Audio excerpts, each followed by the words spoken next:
আসন্ন শারদীয় উৎসবের প্রাক লগ্নে সোমবার দুপুরে নেশাবিরোধী অভিযানে ব্যাপক সাফল্য পেল বিশ্রামগঞ্জ থানা পুলিশ। গোপন খবরের ভিত্তিতে বিশ্রামগঞ্জ থানার OC Subimal Debnath, executive magistrate সহ দুজন নিরপেক্ষ সাক্ষীকে সঙ্গে নিয়ে বিশ্রামগঞ্জ থানার অন্তর্গত দশরথ পল্লী এলাকার বাসিন্দা সঞ্জয় শর্মার বাড়িতে এবং দোকানে অভিযান চালায়। এই অভিযান চলাকালীন তার বাড়ি এবং দোকান থেকে 118 বোতল অ্যাসকপ সিরাপ, 600 এসপি ট্যাবলেট, একটি মোবাইল এবং নগদ 94,150 টাকা উদ্ধার করেন। পাশাপাশি পুলিশ অবৈধ নেশা কারবারি সঞ্জয় শর্মাকে গ্রেপ্তার করে নিয়ে আসে। তার বিরুদ্ধে স্বতঃপ্রণোদিতভাবে পুলিশ একটি মামলা রুজু করেছেন এনডিপিএস আইনে। জানা যায়, পুলিশ ধৃত সঞ্জয় শর্মাকে জোর জিজ্ঞাসাবাদ চালাচ্ছে।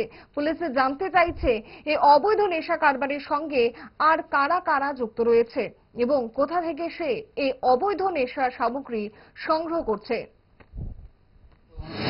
কোন জায়গা?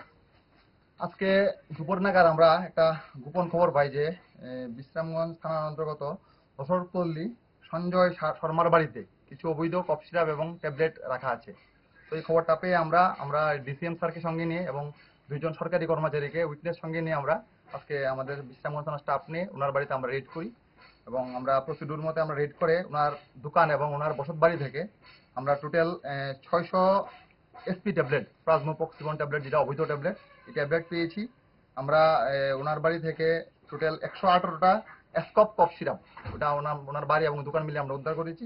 তাছাড়া আমরা টোটাল 94,150 টাকা ওনার মানে এই অবৈধ ব্যবসার সঙ্গে যে মানে ইনকাম ছিল, ওই টাকাটা আমরা ওনার কাছ থেকে বাজেয়াপ্ত করেছি। তবে এই ঘটনায় মোট কতজন গ্রেফতার হয়েছে? এখন আমরা এই মানে এখন পর্যন্ত আমরা এই যে বাড়ির মালিক আছে, যে বিজনেস করে, সঞ্জয় শর্মা, আমরা ওনাকে গ্রেফতার করছি। যে সঞ্জয় শর্মাকে আপনারা আজকে গ্রেফতার করেছেন তার বিরুদ্ধে আগেও অভিযোগ রয়েছে। আগের মামলাতে কি আজকে অ্যারেস্ট হবে?